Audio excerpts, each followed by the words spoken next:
随着冬季到来，气温不断降低，此前多位专家预测的第二波疫情确实在近期到来。面对未来的疫情如何发展，是否可控，钟南山表示，国内不会大规模爆发疫情，因为目前中国已形成了比较有效且严密的早期预防机制，冬季国内不会大规模爆发疫情。钟南山除了确定国内不会大规模爆发疫情的判断之外，还谈到了病毒误传人，多大浓度会传染，怎么传染，怎么消杀，这些问题仍需公关。目前仍要重视戴口罩、勤洗手，加强入境人员检测。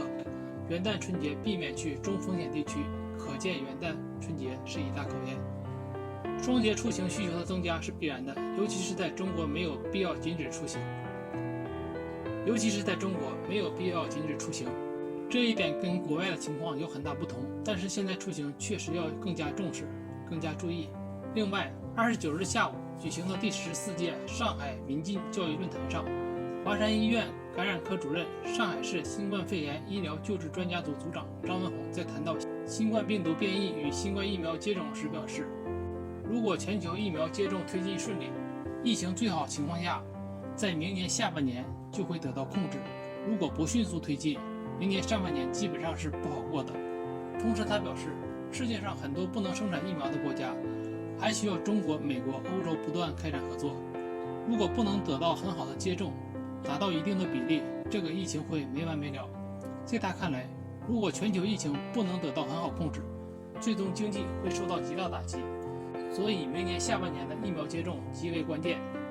张文宏谈到，病毒在传播中不断出现变异，并出现优势株是必然的，所谓的北美株、欧洲株都是短期的现象，世界多地的病毒会形成自己的优势株，但是随着世界范围内的交流增加，最终会形成一个主导株，这是一种在自然界中非常显著的现象。新冠病毒的变异尚未形成新的病毒血清型，即便形成新的血清型，也并不代表疫苗综合抗体对其无效。临床观察发现，英国出现的病毒变异没有带来致死性的增加，最主要的是增加了在年轻人，尤其是儿童群体中的传播率。在疫苗出现之前，在自然界中不大容易看到明显影响疫苗结合力的病毒变异株，只有在疫苗上市后，通过对无数个突变进行筛选，在疫苗的压力筛选下，才会筛选出对疫苗无效的病毒变异株。最后说一下钟南山院士给出的最新提醒：一、双节没有必要禁止出行，但确实要更加注意，不鼓励到国外；二、不要出现在已经列为中风险的地区；三、冬季国内疫情不会大规模爆发，但警惕环境传染；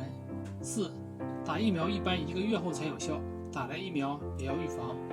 五、牢记3点：戴口罩、勤洗手、保持距离。